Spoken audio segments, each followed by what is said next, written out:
Nous sommes ici sur le bureau de l'ENT en vol, où se trouve la plateforme de cours en ligne Moodle, représentée ici sous la forme d'un M surmonté d'un chapeau de diplômé. Je clique dessus pour accéder à cette plateforme qui est extérieure à l'ENT.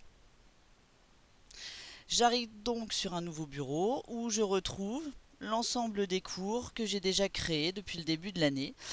Cela peut être également des cours des années précédentes, puisque d'une année à l'autre, nous pouvons sauvegarder ces cours avec tout ce qu'ils détiennent à l'intérieur.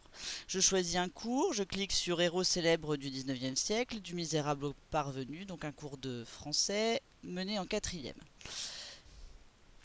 Et je retrouve les ressources que j'ai mises à disposition des élèves, à savoir le cours, puisque comme on peut le voir, différentes parties sont nommées, différentes sections sont nommées qui correspondent aux séances menées en classe, donc sensiblement le déroulement tel qu'on peut le voir dans leur classeur, mais aussi des documents, les documents de la classe qui ont été distribués.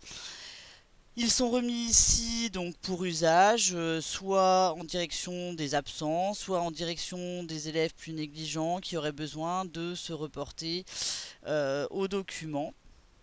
Ce que permet un tel environnement numérique de travail, c'est d'ajouter surtout des images, des vidéos et également des liens vers des exercices interactifs choisis en fonction du programme que l'on suit, ce qui permet de différencier la pédagogie, puisque certains vont y trouver des aides, du soutien, d'autres des prolongements, comme par exemple aussi ici un prolongement à travers l'étude du poème Mélancolia des Contemplations.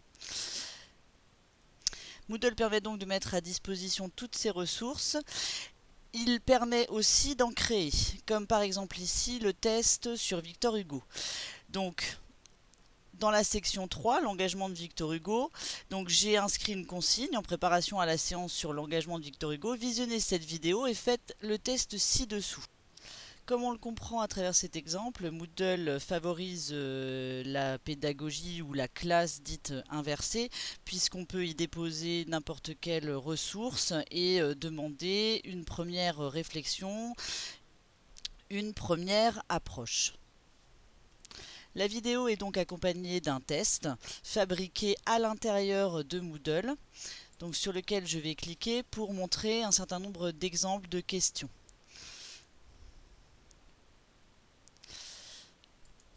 Alors, commençons par la question 1. Ici, donc, une question qui demande une réponse courte. Question 2, une question à choix multiples. Question 3, on voit que je peux aussi donc élaborer des questions à glisser, déposer. Et si je retourne à la première question vue, je peux faire aussi des choses assez esthétiques où je vais légender donc un tableau, une image. L'avantage de ce genre de test, c'est que je vais pouvoir récupérer tous les résultats. Donc ici, dans administration du test, je vais chercher les résultats et je vais trouver, donc pour chaque élève, la relecture possible de sa tentative avec le moment où il a été commencé, le moment où le travail a été terminé, la durée donc pour l'exercice, la note, les questions qui ont été ratées et alors 2 élèves ici, mais on peut avoir toute une classe. Je vais avoir un coefficient attribué à chaque question qui va me permettre de savoir le pourcentage de réussite. Ce qui permet ensuite de revenir en classe sur les points qui ont posé le plus de problèmes, le plus de difficultés. Alors une autre activité intéressante à mener sur Moodle, c'est l'activité atelier.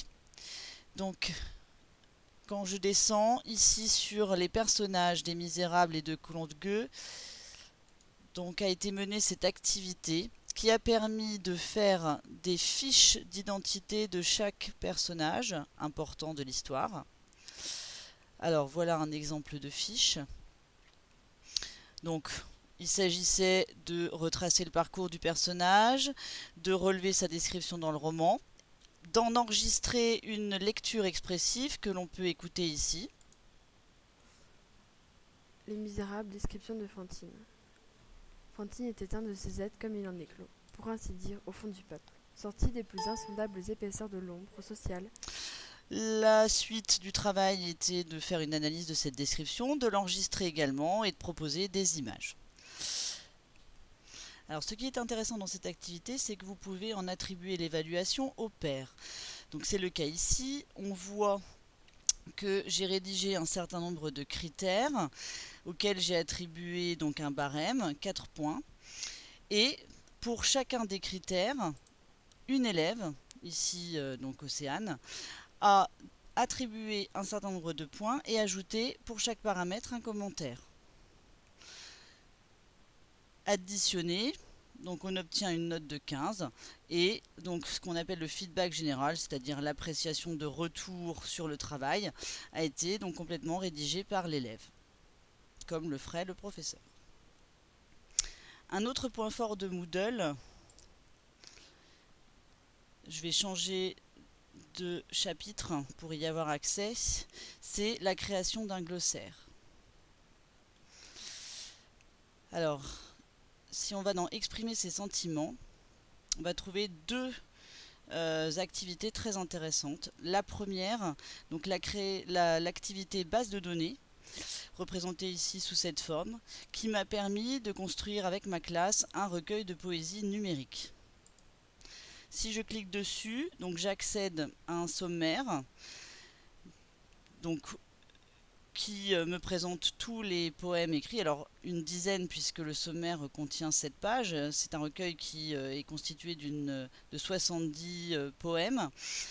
Donc j'ai une partie sommaire et une partie donc recueil en lui-même. Donc, vous voyez, plus de 65 poèmes et chansons.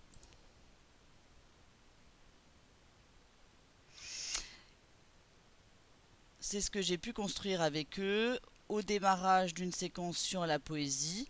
Donc partir de leurs poèmes préférés pour lesquels donc, ils avaient ajouté une fiche.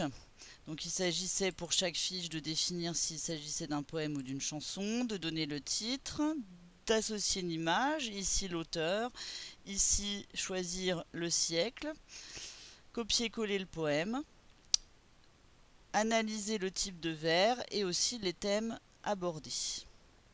Donc pour chaque poème, l'élève a rempli cette fiche et il a obtenu donc ce type de fiche.